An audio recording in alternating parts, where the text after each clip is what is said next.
بسم اللہ الرحمن الرحیم۔ جب تک ایک شخص سچے دل سے اپنے اعمال کو اپنی زبان سے کہے گئے الفاظ کی تابع نہیں کر لیتا، اس کا ایمان مکمل نہیں ہو سکتا۔ ارکان اسلام یعنی شہادت مع عبادات کے انسان کو اللہ تعالیٰ کے عطا کردہ نظریہ حیات پر عمل کرنے کا ذریعہ ہیں اور زندگی کو اس کے بنائے ہوئے راستے پر گامزن کرنے کا وسیلہ ہیں۔ ان کو صحیح طور پر ادا کر کے ہی انسان دنیا اور آخرت میں سرخرو ہو سکتا ہے۔ اسلام محض عقائد اور نظریات کا مجموعہ نہیں ہے بلکہ عبادات و اعمال کا انعام بھی ہے۔ ایک شخص اگر کسی بات پر یقین رکھتا ہے یا کسی عقیدے کو تسلیم کرتا ہے تو اس پر عمل کرنا بھی ضروری ہے، اور یہ اعمال و عبادات ارکان اسلام کہلاتے ہیں۔ ارکان اسلام وہ بنیادی اعمال ہیں جن پر اسلام کی عمارت قائم ہے، اور یہ 5 ہیں: اقرار توحید و رسالت، نماز، زکوٰۃ، روزہ، حج۔ پیارے دوستو، ویسے تو ارکان اسلام کے بارے میں چھوٹی کلاسز سے ہی بتایا جاتا ہے، بہت چھوٹے بچوں کو ہی شروع سے ہی ان چیزوں کے بارے میں بتایا جاتا ہے، لیکن اس وقت سب کا ایمان تازہ کرنے کے لیے ہم یہ ویڈیو بنا رہے ہیں، کیونکہ ہم بچپن سے سنتے آتے ہیں لیکن ہمیں ان کے اصل معنی اور صحیح طرح سے ان پر عمل کرنے کے بارے میں معلوم نہیں ہوتا۔ اس لیے آج کی ویڈیو میں ہم ان کے بارے میں ڈیٹیل سے بات کریں گے تاکہ آپ کے ایمان میں، میرے ایمان میں مزید اضافہ ہو اور ہمارے ارکان اسلام کی یاد تازہ ہو جائے۔ تو آئیے ویڈیو شروع کرتے ہیں۔ دین کے وہ بنیادی اعمال جن پر اسلام کی عمارت قائم ہے ارکان اسلام کہلاتے ہیں۔ اس کی تشریح نبی کریم صلی اللہ علیہ وآلہ وصحبہ وسلم نے اپنی حدیث میں فرمائی ہے۔ صحیح بخاری کی حدیث ہے۔ ترجمہ: اسلام کی عمارت 5 ستونوں پر قائم ہے۔ نمبر 1، اس بات کی گواہی دینا کہ اللہ کے سوا کوئی معبود نہیں، اور یہ کہ حضرت محمد صلی اللہ علیہ وآلہ وصحبہ وسلم اللہ کے بندے اور اس کے رسول ہیں۔ نمبر 2، نماز قائم کرنا۔ نمبر 3، زکوٰۃ دینا۔ نمبر 4، حج ادا کرنا۔ نمبر 5، رمضان کے روزے رکھنا۔ آئیے اب ان ارکان کا قدر تفصیل سے ہم مطالعہ کرتے ہیں۔ کلمہ شہادت۔ ارکان اسلام میں سب سے پہلا اور سب سے اہم رکن کلمہ شہادت ہے، یعنی کہ اشہد ان لا الہ الا اللہ و اشہد ان محمدا عبدہ و رسولہ۔ میں گواہی دیتی ہوں کہ اللہ کے سوا کوئی معبود نہیں، اور میں اس بات کی بھی گواہی دیتی ہوں کہ محمد صلی اللہ علیہ وآلہ وصحبہ وسلم اللہ کے بندے اور رسول ہیں۔ کلمہ شہادت کا پہلا جز یعنی کہ اشہد ان لا الہ الا اللہ عقیدہ توحید کا اعلانیہ اعتراف ہے، اور دوسرا جز یعنی اشہد ان محمدا عبدہ و رسولہ نبی کریم صلی اللہ علیہ وآلہ وصحبہ وسلم کے بارے میں گواہی ہے کہ وہ اللہ کے بندے اور اس کے سچے رسول ہیں۔ کسی بھی شخص کو مسلمان ہونے کے لیے یہ کلمہ ادا کرنا لازمی ہے، اس کے بغیر کوئی شخص مسلمان نہیں ہو سکتا۔ توحید و رسالت دونوں ایک حقیقت کے 2 پہلو ہیں اور لازم و ملزوم ہیں، اور اس کلمہ کو پڑھ لینے سے انسانی ذہن کو کفر و شرک کے تمام تصورات سے رہائی مل جاتی ہے اور توحید اور رسالت دونوں کی شہادت ہو جاتی ہے۔ اب کلمہ شہادت ادا کرنے سے ہی کوئی شخص کامل مومن نہیں ہو سکتا جب تک کہ اس قول کے ساتھ ساتھ اس کے اعمال بھی اللہ تعالیٰ کی عبادت اور نبی کریم صلی اللہ علیہ وآلہ وصحبہ وسلم کی پیروی کے لیے وقف نہ ہو جائیں۔ اس گواہی کی عملی صورت اللہ تعالیٰ اور اس کے رسول کے احکام بجا لانا ہے۔ نبی کریم صلی اللہ علیہ وآلہ وصحبہ وسلم کا ارشاد ہے، صحیح بخاری کی حدیث۔ ترجمہ: تم میں سے کوئی شخص اس وقت تک کامل مومن نہیں ہو سکتا جب تک کہ اس کے دل کی خواہشات میری لائی ہوئی شریعت کے تابع نہ ہو جائیں۔ ایک شخص جو کلمہ شہادت ادا کرتا ہے، اس کلمہ کی تصدیق اپنے دل کی خواہشات کو اسلامی شریعت کے سانچے میں ڈھال کر ہی کر سکتا ہے، کیونکہ دل و زبان دونوں کی گواہی حقیقی اور اصل گواہی ہے۔ اسلام کا دوسرا رکن ہے نماز۔ اسلام کے ارکان میں نماز، زکوٰۃ، روزہ اور حج، یہ چاروں اطاعت الہی اور اتباع رسول کی عملی صورتیں ہیں۔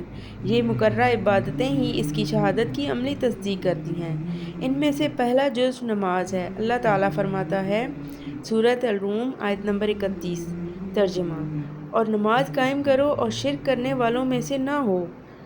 صلاۃ کا لفظ اپنے مادہ کے لحاظ سے اس امر پر دلالت کرتا ہے کہ اللہ تعالیٰ کو وہ نماز قبول ہے جس کے ساتھ دل کی سوزش اور جلن ہے۔ قلبی تڑپ ہی انسان کو گناہوں سے پاک کرتی ہے اور اللہ تعالیٰ کے فضل و کرم کا وارث بناتی ہے، معراج انسانیت تک پہنچاتی ہے، اچھے اخلاق سے مزین کرتی ہے اور اللہ تعالیٰ سے حقیقی رشتہ قائم کرتی ہے۔ نماز کا ادا نہ کرنا شرک کی ایک قسم ہے۔ ارشاد باری تعالیٰ ہے سورۃ طٰہٰ آیت نمبر 133، ترجمہ: اپنے گھر والوں کو نماز کا حکم دو اور خود اس پر قائم رہو۔ نماز نہ پڑھنے سے گویا ایک شخص اللہ کو معبود نہ ماننے کا سا کام کر رہا ہے۔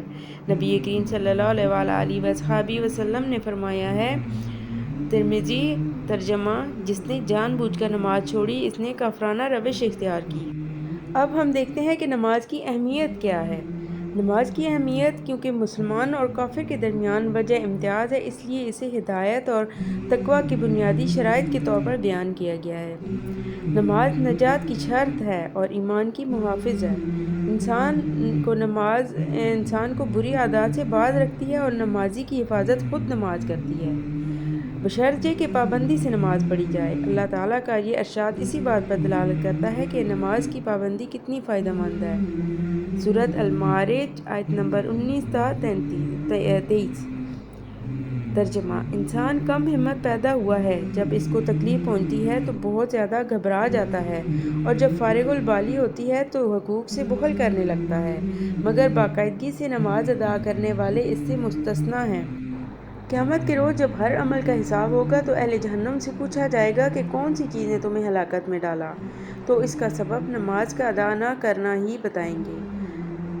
قرآن کریم میں ارشاد ہے سورۃ المدثر آیت نمبر 42-43، ترجمہ: تمہیں کون سی چیز دوزخ میں لائی؟ وہ کہیں گے ہم نماز نہیں پڑھا کرتے تھے۔ پیارے دوستو، اسی طرح کاہلی اور دکھاوے کے جذبے سے نماز پڑھنے والوں کے بارے میں بھی لکھا ہے کہ وہ اللہ تعالیٰ کو دھوکہ دیتے ہیں اور اس کی عبادت بہت ہی کم کرتے ہیں۔ نماز ہر آزاد، غلام، امیر و غریب، تندرست، بیمار، مسافر اور مقیم شخص پر ہمیشہ کے لیے اور ہر حال میں فرض ہے۔ نماز تو میدان جنگ میں بھی فرض ہے اور صلاۃ الخوف کے نام سے موسوم ہے۔ قرآن کریم میں متعدد بار اور مختلف مقامات پر نماز کی پابندی کا حکم دیا گیا ہے۔ اس سے پتہ چلتا ہے کہ نماز کی اہمیت کتنی زیادہ ہے۔ ہمیں چاہیے کہ نماز کا اہتمام ہر چیز سے زیادہ کریں، کیونکہ قیامت والے دن سب سے پہلے نماز کے بارے میں سوال ہوگا۔ نبی کریم صلی اللہ علیہ وسلم کا ارشاد ہے بخاری شریف، قیامت کے روز سب سے پہلے جو سوال ہوگا وہ نماز کے بارے میں پوچھا جائے گا۔ یہ تو تھی نماز کی اہمیت۔ اب ہم دیکھیں گے نماز پڑھنے کے فائدے کیا ہیں۔ نماز کے انفرادی فائدے بھی ہیں اور اجتماعی فوائد تو بے شمار ہیں۔ آئیے اب ہم ان کو ترتیب سے ڈسکس کرتے ہیں۔ سب سے پہلے نماز انسان کے اخلاق سنوارنے کا بہترین ذریعہ ہے۔ ایک شخص اللہ کے حضور دن میں 5 مرتبہ حاضر ہوتا ہے، اس طرح وہ بتدریج بے حیائی اور برائی سے بچتا ہے اور اچھے اخلاق کی سمت بڑھتا ہے۔ دوسرے نمبر پر ہے مسلسل نمازیں پڑھنے سے مسلمان کے دل میں یہ احساس رہتا ہے کہ وہ کسی کا محکوم ہے اور اس کا کوئی حاکم ہے، یعنی یہاں تک کہ یہ بات اس کی فطرت ثانیہ بن جاتی ہے اور اس کی حیات سنور جاتی ہے۔ تیسرے نمبر پر ہے فرض شناسی اور احسن طریقے سے کام سر انجام دینے کا جذبہ پیدا ہوتا ہے۔ پھر ہے اللہ تعالیٰ کی قربت سے بندے کے دل میں یہ یقین راسخ ہو جاتا ہے کہ اللہ اس کے ساتھ ہے، وہ خود کو کبھی تنہا محسوس نہیں کرتا۔ اللہ تعالیٰ کے ساتھ ہونے کا یقین اور اسے احساس اسے گناہ کے کاموں سے روکتا ہے اور اس کے دل سے خوف اور غم دور کرتا ہے۔ نمازوں کے درمیانی وقفے میں بھی اللہ اس کے ساتھ رہتا ہے۔ پھر ہے ضبط نفس کی عادت۔ نماز میں اوقات کی پابندی، طہارت کے اہتمام، جسمانی حرکات خصوصاً دعاؤں اور تسبیحوں کے پڑھنے اور امام کے ہر فعل کی اطاعت کرنے سے پختہ ہو جاتی ہے۔ یہ تمام پابندیاں انسان کی نفسانی خواہشات کو اعتدال پر لے آتی ہیں اور اس کی زندگی میں توازن پیدا کرتی ہیں۔ نماز عملی قوتوں کو حرکت میں لانے کا بہترین سبب ہے۔ سستی اور کاہلی نماز کے آداب و شرائط کے منافی ہے، جیسا کہ ہم نے نماز کی اہمیت میں ڈسکس کیا۔ کسی فرد کی ترقی کا اہم سبب اس کے کام میں باقاعدگی ہوتی ہے۔ نبی کریم صلی اللہ علیہ وسلم کے قول کے مطابق اللہ تعالیٰ کے نزدیک اچھا عمل وہ ہے جو ہمیشہ کیا جائے، خواہ کم ہی کیوں نہ ہو۔ نماز انسان میں باقاعدگی پیدا کرنے کا ذریعہ ہے۔ جب مسلمان پانچوں وقت باجماعت نماز کے لیے مسجد میں اکٹھے ہوتے ہیں اور صرف اللہ کی رضا کے لیے ایک دوسرے سے ملتے ہیں تو ان کے درمیان دوستی اور محبت پیدا ہوتی ہے، جو معاشرے کے لیے بہت مفید ہے۔ نماز باجماعت اور بالخصوص جمعہ اور عیدین کی نمازوں سے مسلمانوں میں میل جول اور تعاون کا جذبہ بڑھتا ہے، اور جب دن میں کئی دفعہ ملنے والے مسلمان رنگ، نسل، علاقے اور طبقے کے اختلافات سے بے پرواہ ہو کر ایک امام کے پیچھے صفوں میں کھڑے ہوتے ہیں تو ان کے درمیان فکری وحدت کے علاوہ عملی مساوات بھی پیدا ہوتی ہے۔ ایک ہی صف میں کھڑے ہو گئے محمود و ایاز، نہ کوئی بندہ رہا اور نہ کوئی بندہ نواز۔ نمازیوں کو مسجد میں آتے جاتے دیکھ کر نماز نہ پڑھنے والے بھی نماز کی طرف راغب ہو جاتے ہیں۔